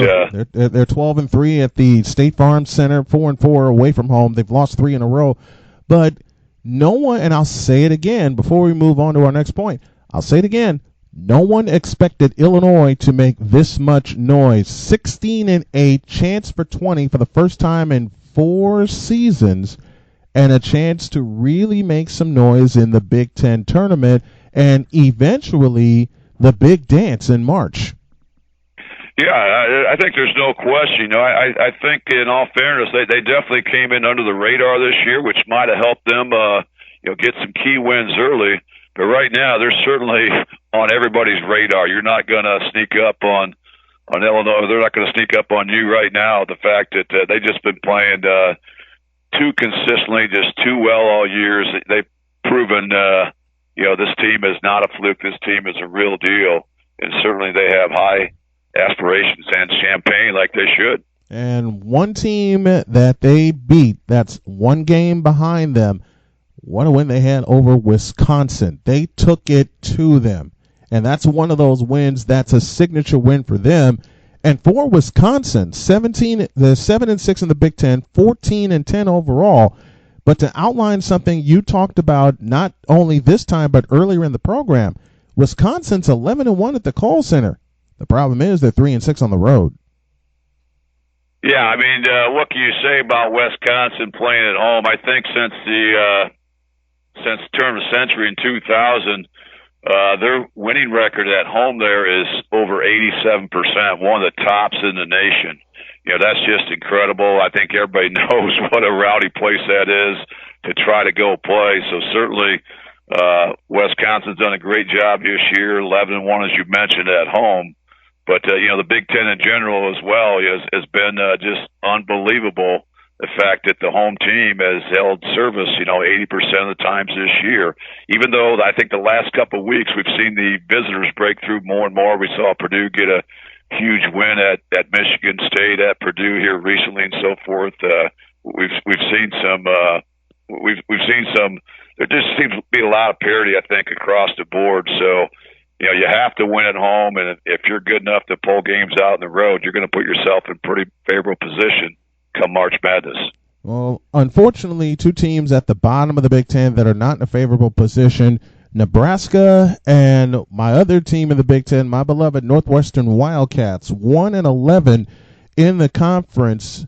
Is Chris Collins on the hot seat at NU? Well, I tell you what, it could be. You know, he's been there since the 2013-14 season. And I know they really had high aspirations as he took over. Of course, his dad was always my idol growing up. I'll never forget him hitting those 2 big free throws against the Russians in the 72 Olympics with a couple seconds left, only to lose on a very, very controversial finish. Yeah, one that's stuck in my craw as probably as a 5th grader back then. But certainly. You know, the last few years has not been, I think, where they were expecting to be. So, you know, just really, you know, right now, 1-11 in the Big Ten. In fact, they're 6-16 overall, and they've just they've had some bad losses at home where they've been really blown out. You know, 20+ points, and certainly that's not going to sit well with alumni. But you'd love to see him turn it around there. But, you know, right now, them and Nebraska certainly are the doormats of the Big Ten, no question about it. Yeah, I would love to see Chris Collins turn it around. Duck Collins, of course, is whom he was referring to earlier, hit 2 big free throws against the Russians. He was also Michael Jordan's coach for the Bulls for 3 seasons, so there's a lot of Chicago lineage there. Let's look in your backyard at Ohio State, 5-7 in the conference, though they're 15-8 overall. Again, let's outline the point you talked about earlier. 11-2 at home, 3-5 on the road. That ain't good. Yeah, right now Ohio State's kind of one of those bubble teams. There's going to be 4 teams that have to play right away in that Big Ten tournament, and certainly Nebraska and Northwestern are going to be 2 of them. But the other 2 spots are going to be filled probably by either Ohio State, Indiana, or Michigan, 2 of those 3 schools. But I do like Ohio State, not just because I've lived here in the Buckeye State for the last 30 years, but the fact that I think Chris Holtmann gets a lot out of his guys. They play with a lot of energy. They're awfully good at home there. The Schottenstein Center's been really good to them. They're 11-2 this year, but they've had their road woes just like a lot of other teams in the Big Ten. And they went through a stretch there where they just could not buy a win. But the one thing I liked about Ohio State, even through the losses, they typically compete game in, game out. And even in their losses, it's not like they rolled over and they got beat by 20-some points to somebody. These guys usually take it down the wire. They've had a tough time finishing. They've had a couple guys injured that have not played this season. They had another guy that stepped off for some medical reasons to get his kind of life in order. So they've got some holes to fill. They're not going to use that as an excuse, but they certainly have a thin bench. And I think that's really kind of made it tough on them. But you have to like the way those guys fight game in, game out. I think somehow they're going to find a way, kind of sneak into that middle tier of the Big Ten. Well, they'll get 1 bye in a Big Ten tournament, but they certainly won't get the 2 byes. Those spots, I think, are going to be reserved for, I'm guessing right now, Maryland, Penn State, Michigan State, and Illinois. That's the 4 that's on top right now. And let's look at those top 2, Maryland and Penn State. Maryland 20-4, Penn State 19-5. Each of those 2 teams coming into this week, they've won 7 consecutive games, and Maryland has really taken off at the top of the Big Ten. Yeah, when you can string together 7 straight wins during the course of the Big Ten season, that's really speaking volumes. And, whoever thought we'd talk about Penn State and Maryland doing that this season here, but what a job Mark Turgeon's done with the Maryland Terrapins, and of course the job Pat Chambers has done at Penn State there with the Nittany Lions. Those guys are 12-1 at home. Maryland's 14-0 at home, and they've had a lot of success. I really like the way those teams are playing. They've got some quality wins. They're certainly going to have an impressive resume when the NCAA tournament committee decides the brackets for March Madness. So I like those 2 right there. And then the rest of it kind of gets interesting. You have a Michigan State team that's been up and down and always a dangerous tournament out. And, of course, Iowa's had a tremendous season, and Illinois as well. So it's certainly going to be a dogfight, I think, for those top 4 spots. But right now I like the Fighting Illini, I like the Spartans, and I like the Nittany Lions, and, of course, I like Maryland. Those would be the top 4, and I'm really cheering for Illinois to get one of those top 4 seeds in the Big Ten tournament. Let's look at Rutgers. Rutgers 17-7, 8-5 in conference play, and again highlighting a point. It's become a theme here of our conversations today. 16-0 in New Jersey, and 1-5 on the road. Absolutely. That's impressive. Anytime, I don't care who you are, but if you can hold service at home, especially in the Big Ten, that speaks volumes. So Rutgers certainly is a dangerous team. 17 wins on the season. Those guys have won. The Scarlet Knights have won 11 of the last 15 games, so they're starting to get more and more confidence, I think, as this Big Ten season unwinds.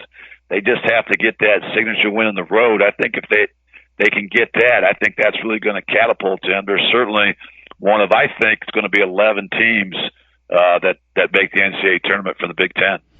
How about Michigan? Do you think they have a shot at getting in the tournament? The season started so high. Of course, their new coach, Juwan Howard, former Michigan player, alumnus of Michigan, had them playing so well at the beginning of the season, and now you look at them, 5-7 within the conference. They're 14-9 overall. You expected some growing pains, but they were playing over their heads for a really big portion of the season. Well, I think you hit the nail on the head there, Snowman. I think they were. There was so much hype with Juwan Howard taking over this year. You had so many, especially the Cali J students, but a lot of alumni. They were certainly all behind that, and they certainly still are. And those guys got out of the gates. They had some big wins early, and they really had momentum going their way. But they've kind of hit a standstill here, and they're one of those bubble teams. Right now they're really fighting to stay out of that opening round game there in the Big Ten tournament. They're hoping to at least get that one bye, try to sneak in as maybe the number 10 seed or so. But they certainly, that's no guarantee. They're going to have to somehow find a way to finish above Ohio State and Indiana, who both right now have identical 5-7 records in the Big Ten. So certainly, this is a fun time of year because all these games certainly mean a lot down the stretch here, and you're playing really, for your tournament success here. You want to set yourself up to not have to play in that opening round of that Big Ten tournament. So I think the Wolverines have their hands full, but certainly Juwan Howard knows that. He's got some good guys. They just really haven't quite meshed as I think they thought they would after such a great start. It's the road to Bankers Life Fieldhouse in Indianapolis, Indiana, the site of the Big Ten men's basketball tournament from March 11th through 15th. That man was Scoop Miller, giving you all the lowdowns and the highs of the Big Ten. He was on earlier to talk a little action on their road to the conference tournament that's held in Cleveland. Great to have you on, my friend. I certainly hope to have you on more as we take everybody to and through March Madness until a champion is crowned in Atlanta. Well, Snowman, I always love talking hoops, and it's just you're living a dream. You get to go out and watch these games. You get paid to talk about them, and you see some quality basketball, and you see teams and players, fighting to continue to play on. Some of these college seniors are trying to get that W just to keep playing, not only to make the tournament, to keep going to the tournament. And you see guys leave it all out there on the floor each and every night. It doesn't get much better than that. And what a great seat in the house to have. But we've got some great basketball here in the Midwest. With the MAC right in our backyard and the Big Ten, and we've been treated some great games. Got a chance to see Bob Knight come back to Assembly Hall just recently. What a moment there, and IU, kind of a long time coming. It's been a tough ride here for the Hoosiers, but certainly seeing Bob Knight there brought back a lot of great memories for the fine people of Indiana. Scoop Miller joining me to talk some college hoops. As mentioned, we take you to and through the championship weekend at Mercedes-Benz Stadium in Atlanta. Good to talk to you, my friend. Hey, it's my pleasure, Snowman. Thanks for having me on. I'm not done yet, folks. We got some more for you in a flash.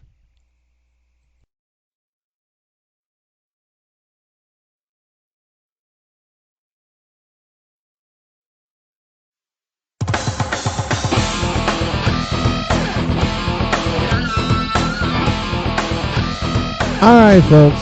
There's a young man that I have not had on the show in over a week.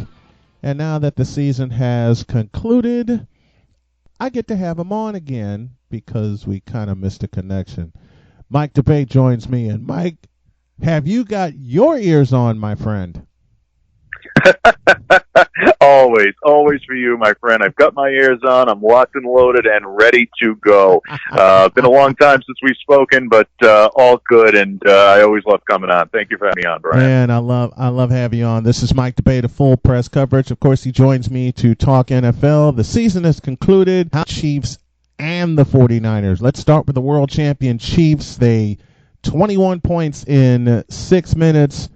Nothing but praise for both of these teams, and one hell of a Super Bowl that they put on. Yeah, tremendous game for both teams, if you think about it. When you look at it, 49ers definitely had their chances. The Chiefs, credit them. Come from tip your cap to both teams. Patrick Mahomes definitely showed that he is among, if not atop, of the elite quarterbacks in this league. I can't say enough about the game that he had. Damian Williams as a running back for the Kansas City Chiefs was phenomenal in this game. You can make the argument that he could have been considered for the MVP along with Mahomes. I don't think they necessarily made a bad decision by giving it to Patrick, but Williams, I thought, had a tremendous game as well. Got to credit the Kansas City defense. They made stops when they needed to. I thought on the San Francisco side, I thought they played very well on defense, well enough to win this. Just unfortunately, it came down to Kansas City making more plays than San Francisco did in the latter part of the game. So a great Super Bowl, great victory for the Chiefs. But if you're a Niners fan, fear not. This team's going to be back, and they're going to be ready to go in 2020. And don't be surprised. And I said this right after the game. You know, I went to bed, and my wife said, did the 49ers win? I said, nope, the Chiefs did. And she looked at me, and she had that smile. And before I could say anything, she spits out, don't be surprised if these two have a repeat performance in 2020 when we're in Tampa. And I say the same thing. Don't be surprised if these two go at it again 1 year from now.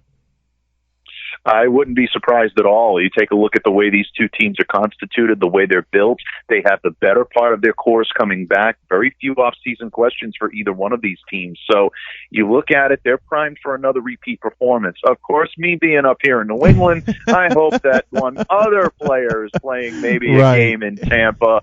Let's make the hope. You can't make the assumption that guy's coming back. I love to believe he will be, but in actuality, no. I think you look at these two teams, and right now they have to be the favorites in their two conferences simply because of the fact that they're the two hottest teams right now.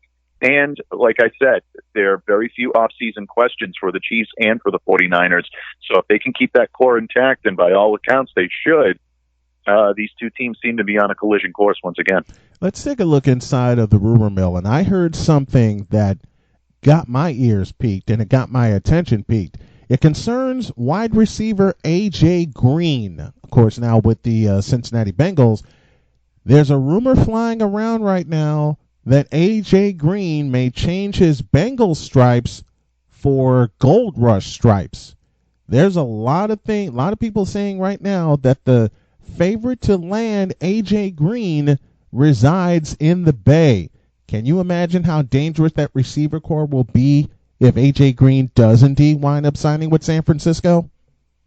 It will be, and that's a very interesting spot for him. I did hear the same rumors, and I've heard a lot of rumblings about, of course, up here in New England, a lot of people seem to think that he's rumored to the Patriots an awful lot. To tell you the truth, I really don't see that. I don't think A.J. is the type of receiver that would come up here and be able to succeed right off the bat. I think the 49ers offense is tailor-made for him. I think the way that they play and the types of routes that they run in San Francisco makes it a little bit easier for a guy like A.J. Green to come in and assimilate very quickly.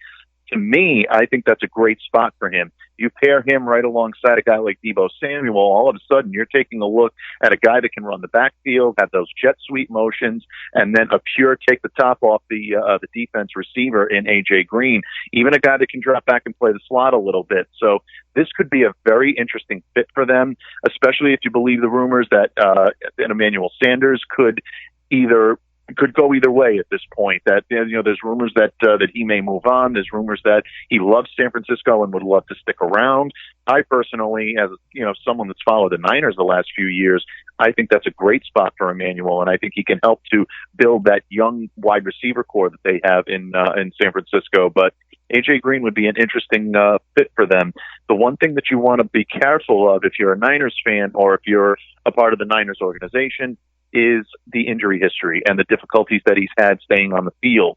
If he can figure out a way to get that taken care of, then that's definitely one of the more formidable wide receivers in the league, and he can definitely help a team, especially a team like the 49ers. He may even put them over the top. And don't forget, folks, not only did the 49ers draft Deebo Samuel, they drafted another receiver, out of Baylor in Jalen Hurd, who spent this year on IR. And can you imagine that core, should A.J. Green sign with San Francisco and keep Emmanuel Sanders, and all indications are by this Niner fan and insider that Emmanuel Sanders will stay in San Francisco. Of course, Deebo Samuel, that's 3, and then you put a 4th receiver out there in Jalen Hurd. Then, of course, you got to add George Kittle to the mix. You want to talk about some weaponry. Garoppolo, as it stands right now, and we don't know where A.J. Green is going to land, as it stands right now, with Jalen Hurd coming back from injury and the possibility of A.J. Green coming to the Bay, this passing game is going to get another serious upgrade. Amazing. And you think about the running game that San Francisco already employs by putting these guys alongside a guy like Jimmy Garoppolo, being able to utilize those weapons, it only adds another dimension to his game. I thought Jimmy played a serviceable game in the Super Bowl. I think he's getting a lot of undue criticism for the job that he did in the second half. I think a lot of that was breakdowns in communication. I think a lot of it was play calling. These things needed to be shored up. Unfortunately, for the 49ers, it just didn't end up working out. And a lot of that has to be credited to the Kansas City defense, too, who I think played their best game of the season. And I think that's why they ended up winning the Super Bowl. But getting back to Green, putting him in a San Francisco uniform does change the dimension. And you mentioned Jalen Hurd. Hurd and Samuel were two guys that I scouted pretty heavily last year in doing my draft prep and analysis going into the 2019 draft. I liked them for the Patriots. I really thought that either one of those players, as a matter of fact, in a couple of different mocks that I did, I mocked Samuel going to the Patriots in one and Hurd going in the other. So these two guys being a part of that offense with Jimmy Garoppolo, who, again, studied under the greatest of all time. He studied under Tom Brady. So that type of synergy, if he can find it with that wide receiver core, again, that only makes them that much more dangerous in trying to defend that NFC title. And what's going to be even more dangerous for Jimmy Garoppolo, and you said this earlier in the season. In fact, you said it before Week 17 when they went to Seattle and won the NFC West, which you and I both correctly predicted, by the way. We still don't know the ceiling of Jimmy Garoppolo because he's coming back from an absolutely horrific injury. And except for one game this year, late in the fourth quarter, and it was against Carolina, Jimmy Garoppolo took every single snap under center. Yeah, he absolutely did. And you learned a lot about Jimmy's durability this year. And I think that, if you're a Niners fan, that really gives you a lot of, I guess the best way to, a lot of optimism in terms of what that means for this coming season. To me, that was one of the biggest question marks on Jimmy was, will he be durable enough to make it through an entire season? Unfortunately, and as much as I like Jimmy an awful lot, that was a question mark that I had. He really hadn't had an opportunity to prove that he could stay healthy. In the season where he took over for Tom Brady here in New England for a few games, he did end up missing the last two games because of injury. And a lot of people were wondering if injuries played into the fact that the Patriots chose to move on from Tom Brady and move on from Jimmy Garoppolo and keep Tom Brady at the time. Obviously, that ended up being the decision that was the right one for both teams. But with Jimmy this year showing that he can play a full 16-game season deep into the playoffs, play well into February, that's something that is a very encouraging sign. I think a lot of the growth that you're going to see in Jimmy this year is decision-making, maybe a little bit more poise in the pocket, maybe a little less reluctance to throw the football away. I think you're going to see a lot of that. Maybe I'm taking a few more sacks. These are types of things that you see quarterbacks develop as they start to come into their own. This is going to be a big year for Jim, and I think he's up to the challenge. I think he's up to the challenge also. And that 49er defense, you can't give them enough credit, even though it just seems like they ran out of gas, in the Super Bowl with Kansas City coming on like they did, and we both talked about them. But this San Francisco team, especially their defense, played way over their heads and out of their minds and got them to Miami. This defense is strong enough to get them to Tampa next year. And with the way this unit played, there were many questions going into the season, and you and I posed a lot of them on this program about how they will mesh together. I think we got our answer. We definitely did. And if there's one thing, if you're a Niners fan, that going into, and it's their ability to be able to make plays and shut teams down. For 3 quarters, they held the most prolific and the most productive quarterback really to look like an average mere mortal at times. And that's not an easy thing to do, not the way Mahomes played in this postseason. So when you look at what they can do with the front seven of San Francisco, the linebacking core, and the way that the secondary has shown that they're capable of playing, this is a defense that is set to compete for a good number of years. If I'm the Niners, if I'm looking for any help it probably would be in the secondary. I'd like to see them maybe beef up the safety position a little bit, get a little more depth at that position. I think that's something that can add a little more pop and a little more strength to their lineup. But that front seven is an absolute monster. The four-man rush that they put on in the Super Bowl was a thing of beauty to watch. It really was. And had the 49ers been able to make a couple of offensive plays, this could have been a different outcome, and we might have been having a parade in San Francisco rather than Kansas City a couple of weeks ago. But I wouldn't worry too much about the defense for the 49ers. I think they're poised to make another run and another deep run in the playoffs in 2020. And every other team's fan base in the NFC West has gotten a hold of me, and they're saying, "Oh, you guys got lucky." This ain't luck, folks. This is a team that grew up right before our eyes. And I go back to the conversation we had before the Super Bowl. In fact, Super Bowl week, someone asked me if you were to pick a game that identified the 49ers season, and I hate saying this to another fan base, which have become friends of mine. If you were to pick a game that identifies the 49ers season and how far over the curve they were, you got to look at that game in New Orleans. Absolutely. I think that really is the game that solidified their claim on the NFC. That's the game that I watched because I've been high on New Orleans pretty much all season long. I'll be honest with you. New Orleans was my Super Bowl pick preseason in 2019. I predicted the New England Patriots, the New Orleans Saints Super Bowl. I thought they were going to face the 49ers in the NFC Championship game, but I believed that the New Orleans Saints were going to ride a hot hand in Drew Brees, and in my opinion, a pretty good defense to be able to get to that point. The 49ers being able to win, especially in the fashion that they won in a shootout, knowing that the defense was not going to be able to stop a prolific offense like the Saints, but they could match them point for point. To me, that proved any type of doubt that you had about the 49ers and their ability to score points. That game put that to rest. I looked at the 49ers in a whole new light after that. I had really become a believer all season long because of the information you had been giving me and, turning me on to this team and what they could do offensively. But this was at another level, and it really showed me that this was a championship caliber team. And from that point on, I looked at them as such, as they were the team to beat in the NFC, and they proved to be that.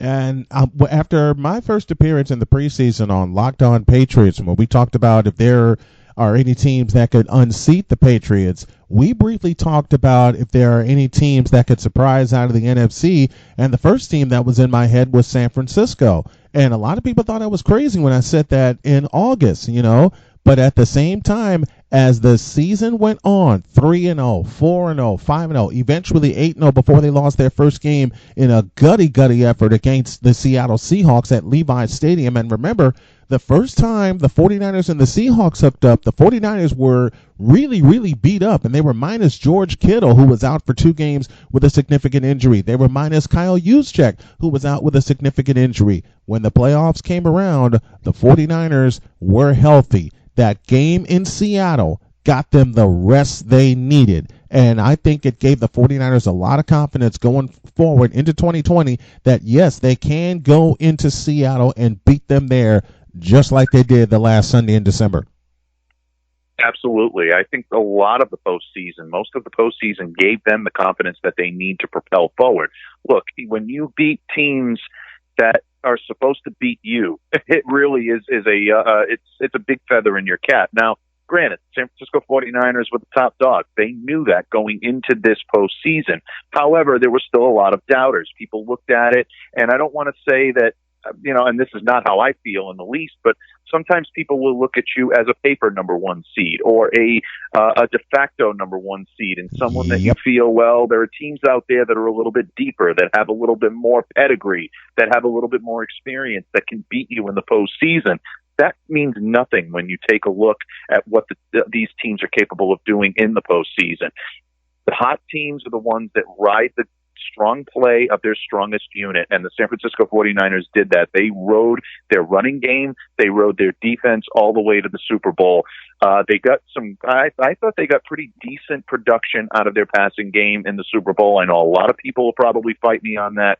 I stand by it. I don't think they played as poorly as a lot of people are making that out to be. What you saw, again, were breakdowns in communication, I think breakdowns in some of the play calling, and just running into a defense in Kansas City that really played into its own at the best possible time. So they did run into a perfect storm in the Super Bowl, but again, the growth that they showed getting to that level, to me, really solidified their place in the NFL. And they walked away from that game knowing they could win it. That's a big, big key for a team that wants to build on a strong Super Bowl championship type year that the San Francisco 49ers had. They walked away from that game knowing that it could have been theirs.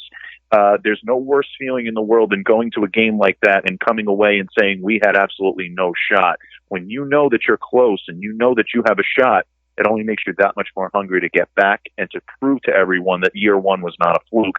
I believe that's exactly what you're going to see out of the San Francisco 49ers this year. Which brings me to the Kansas City Chiefs, the world champions, their first since Super Bowl IV. And the way that they played in the second half of the season and in the second half of the Super Bowl. Hell, let's look at the second half of all three of their playoff wins. Down by 10-plus points, 3 separate games. Division round against Houston, AFC title against Tennessee, Super Bowl against San Francisco, and they were able to win all 3 by double digits. It just shows you the depth of the Kansas City Chiefs. Give them all the credit and all the praise in the world. They definitely earned this world championship. Absolutely. A team that falls down double digits to teams like the Houston Texans, the Tennessee Titans, and the eventual NFC champion, the San Francisco 49ers, you fall down to that level. It's amazing that you're able to come back from one of those games, let alone all 3. It also goes to show you how prolific that offense can be once the pilot is lit. And that's exactly what Patrick Mahomes did. He turned it up exactly when he needed to do that. He got very good play from his wide receiver core. Can't say enough about Travis Kelce and the job that he's done in the postseason. And also Damian Williams, again, in the Super Bowl, I think played a tremendous game. So between those 3 factors, plus a defense that played a lot better than people gave it credit for all year long. I think that the Kansas City defense was vastly underrated all season long.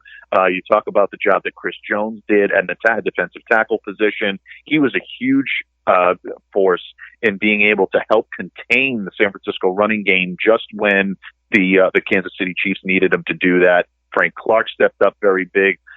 Tyrann Mathieu had a tremendous season and I think was one of the real game changers when it came to the Kansas City defense this year. But the guy I give a ton of credit to is Steve Spagnuolo. He came in and changed that whole complexity, that whole attitude of Kansas City. He made them an aggressive defense. He made them a defense that was ball hawking. They went after it. They weren't afraid to pin their ears back, get after the quarterback. They didn't play it conservatively as they did in 2018. 2019 was all about putting the pedal to the metal and trying to beat teams at their own game. You saw the Kansas City Chiefs do that. They peaked at the right time, and that's why they were Super Bowl champions. And again, hats off to them because they had a tremendous postseason. They absolutely had a tremendous postseason, and this will put a wrap up for us on the 2019 NFL season, and it'll also kick open the door to the NFL season for 2020. Of course, we're going to be covering it all off season. We'll begin with free agency, who goes where, and there are some very interesting names in free agency. When I have him back next week, I have some quarterback questions, but we'll save that for next week. He is Mike DeBake, the man in charge of Locked On Patriots on the Locked On Podcast Network, and one of the men in charge of Full Press coverage. He joins me every week to talk NFL. Always a good time to have you on, my friend. Always a pleasure to join you, my friend. 2019 was great. I wish it could have been a little bit happier of an ending for you, but if it's any consolation, I think 2020 might be just as bright, if not brighter, on the horizon. But I enjoyed covering the season with you this year. We put a wrap on it. On to 2020, buddy. Can't wait. On to 2020, my friend. Thanks a lot. I appreciate the time. Thanks, Brian. Have a great day. Speaking of putting a wrap, that'll put a wrap on this one, as I thank you for joining me for this edition of the program. I want you all to have a great day. God bless. Remember to make your next move your best move. And always remember, if your dreams don't scare you, then they are not big enough. Dream big, do bigger. I am, and I hope y'all are too. Until next time, Snowman out.